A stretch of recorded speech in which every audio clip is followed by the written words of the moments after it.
The aim of the Sustainable Uplands project was to combine knowledge from local stakeholders, policymakers and social and natural scientists to anticipate, monitor and sustainably manage rural change in the UK uplands.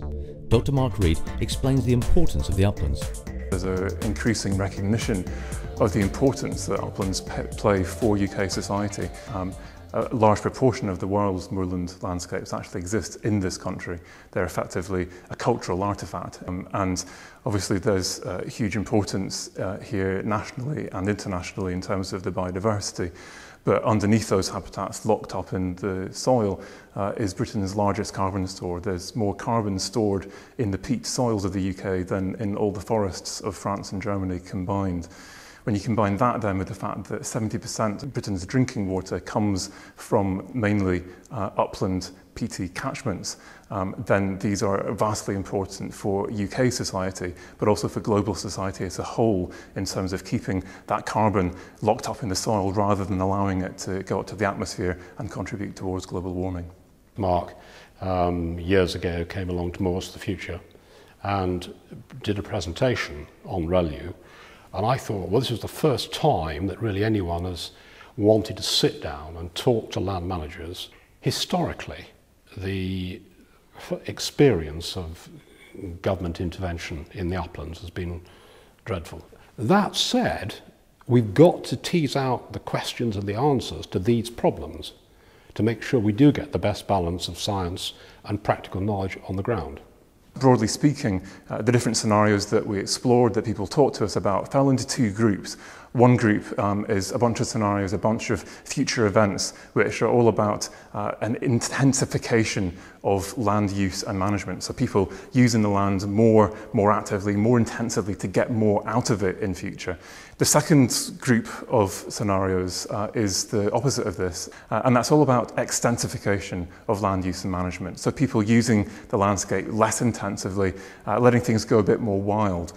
In that scenario, people may, for example, be prioritising the landscape for its value as a carbon store or for wildlife. You also need to be learning all the time and be open to new science, new understandings. Yes, I agree. We do need to be open. We do need to look at new science.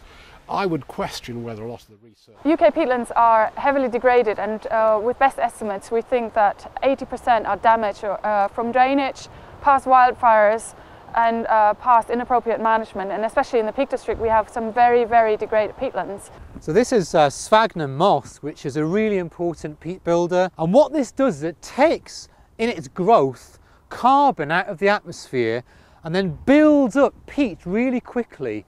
What happened after the Industrial Revolution was that a lot of this sphagnum was killed off by pollution, which meant that the peat no longer had a source of a rapid growth form, a peat form. It actually started to erode and break apart. So it's fantastic that this sphagnum is now returning to these environments. Whereabouts would you think the water table is, Joe? Well, it's hard to say. It looks quite wet here though. I think you do see huge areas of bare and eroding peat like this in some parts of the Peak District, elsewhere in the country, and that is a problem. It's the stuff that is giving off carbon out into the atmosphere, which can contribute towards climate change. We want to try and keep this locked up as much as possible. Question that we've been exploring in this research is how can we do that effectively, but also how can we pay for that? How can you pay the people who actually own and manage these lands?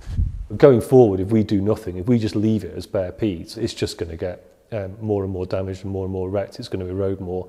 So the better solution and what we're actually trying to do on a lot of our land is, try and create a vegetation cover for that peat, try and stabilise it, prevent it eroding, make it more resilient for the future. The project has fed into various policy areas, and Mark Reed is currently working with DEFRA to consider payments for ecosystem services. Nonetheless, both Mark Reed and Joseph Holden agree on what they consider to have been the most significant impact of their research. It's about the people who live and work in these environments, that they now understand potential futures and how what they do really matters, not just for them and their livelihood, but for the rest of society. The next step is to make sure that society understands that. the know-how of local people alongside the know-why of the science. Together, I think that can have an incredibly powerful effect. And we ignore local knowledge at our peril as scientists, and vice versa.